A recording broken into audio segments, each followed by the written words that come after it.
What's going on, guys, and welcome to Fight Hard, Fight Clean, episode 8. And as I mentioned in the previous video, I am so glad I decided to rewatch Katie Taylor versus Amanda Serrano 3 before making a video on it. So today, that's what we're going to be talking about. Katie Taylor versus Amanda Serrano 3, my thoughts on the fight. Why did I choose Amanda Serrano to win on the night of the fight? We're going to talk about that all today. Let's get into it. However, before we get into the scoring and how I scored it and how the judges scored it, I want to address something I saw on Twitter. There were so many people calling this fight boring, and the word snooze fest was being thrown around a lot. This fight was not boring. In my opinion, it was not. I think their previous two fights were so action-packed and legendary that when they had a normal fight with a normal pace and a normal amount of aggression and punch output, people thought it was boring. You got to remember, these are still people with brains that can be severely damaged. So I think it's a good thing that Katie Taylor and Amanda Serrano got a break from all the head trauma they could have been getting for the previous two fights, and it was still a great show for the fans. So yeah, I just wanted to address that.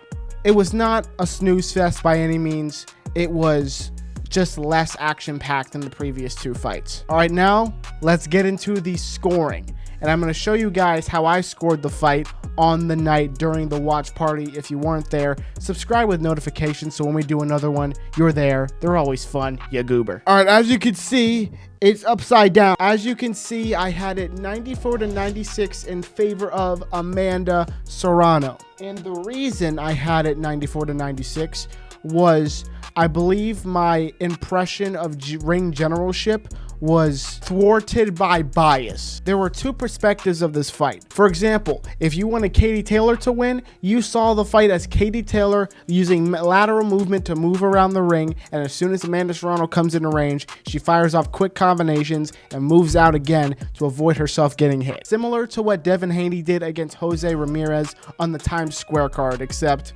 with a lot more action than the Devin Haney fight, because goddamn, lateral movement. Or if you wanted Amanda Serrano to win, you could have seen this fight as Serrano pushing the pace and forcing Katie Taylor to use that lateral movement just to get away from her offense. I'll be honest, that was me. That's why I gave the fight 94-96 in favor of Amanda Serrano. And just for reference, the official scorecards of the fight were 95-95 a tie, and 97-93 and 97-93 in favor of Katie Taylor, which is why she won the fight. I realized that when I go into this fight with an open mind, or watching this fight with an open mind, Katie Taylor stormed ahead, and my scorecard was the exact same as the two judges on the night. But that just goes to show you how evenly matched these two women are. Now, if we're talking about the actual fight, there's a way to reference how the fight went by using a show called Billy the Exterminator, which is a show I grew up on, and you know damn well I'm going to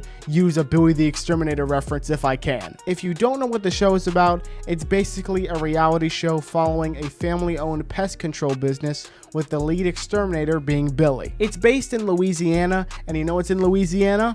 Fucking rattlesnakes. I know it seems like a stretch, but hear me out here. Katie Taylor was a rattlesnake on July 11th. Every time Amanda Serrano tried to move forward to catch this rattlesnake, whether it was in the corner or on the ropes, Katie Taylor would lash out. Every time Serrano got a bit too close, Katie Taylor would fire off some quick combinations, which would make Amanda Serrano back up, and then Katie Taylor could keep moving, like how a rattlesnake bite. I think you get the point. And as the judges' scorecards reflect, this is what got Katie Taylor the win. And again, this happened throughout the entirety of the fight, and Amanda Serrano could not find a way to hurt Katie Taylor like she did in the previous two fights. And now, across 3 fights, the record shows that Katie Taylor has beat Amanda Serrano 3 times. 3-0 between Katie Taylor and Amanda Serrano. The question is, will there be another fight? No, there's not going to be another fight. Serrano and Taylor made that damn clear during the post-fight interview as well. I think Katie Taylor even joked around that,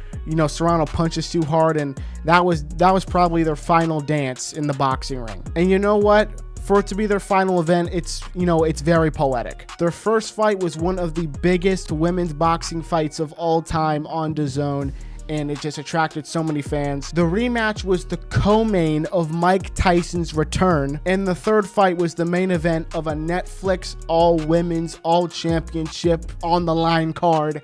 Just what a poetic end. Speaking of that all women's boxing card, what a undercard. If you saw the watch party, you knew how much I was glazing Ellie Scottney. Ellie Scottney went up against Yamalev Mercado in literally every punch, every movement, every piece of defense, offense, picket fence, whatever you could think of, it was perfection from Ellie Scottney. Everything she did it well and with an ear-to-ear smile on her face, and that's what got her the decision win. Savannah Marshall versus Shadeja Green was an absolute war, but with a questionable decision. Green ended up getting the decision victory, but I would love to see a rematch between the two. I think Savannah Marshall deserves the rematch, and the fans deserve a rematch because it was a really interesting fight. Savannah Marshall was dominating most of the fight, and then Shadeja Green came back with a monster of a shot that really, you know, it buckled Savannah Marshall's legs. So whether it's on the undercard of a huge fight or a main event itself, I would love to see that rematch. If you wanted a visual example of perfect matchmaking,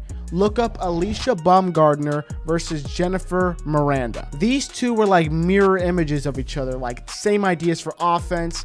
Both were defensively really active, and I would have hated to be a judge for that fight because it was really close. After 10 rounds of boxing, Alicia Baumgardner walks home with her belt, but like I said before, razor close. Now, if you remember my video where I talked about who I thought was going to win between Katie Taylor and Amanda Serrano, you may have remembered that Amanda Serrano wanted 10 3-minute rounds, but Katie Taylor kind of backed out of that part of the negotiation, and they just made it 10 2-minute rounds. So before I let you go, let me know in the comments down below, bars, who would have won this fight if it was 10 3-minute rounds? Do you think the decision would have been the same? Do you think Amanda Serrano would have won? Do you think the scorecards would have looked a bit different? Let me know your thoughts in the comments down below. And while you're down there answering that question, go ahead and hit the subscribe button for me and hit the like button for me. Much appreciated. And as always, my friends, fight hard, fight clean, and I'll see you in the next episode of Fight Hard, Fight Clean.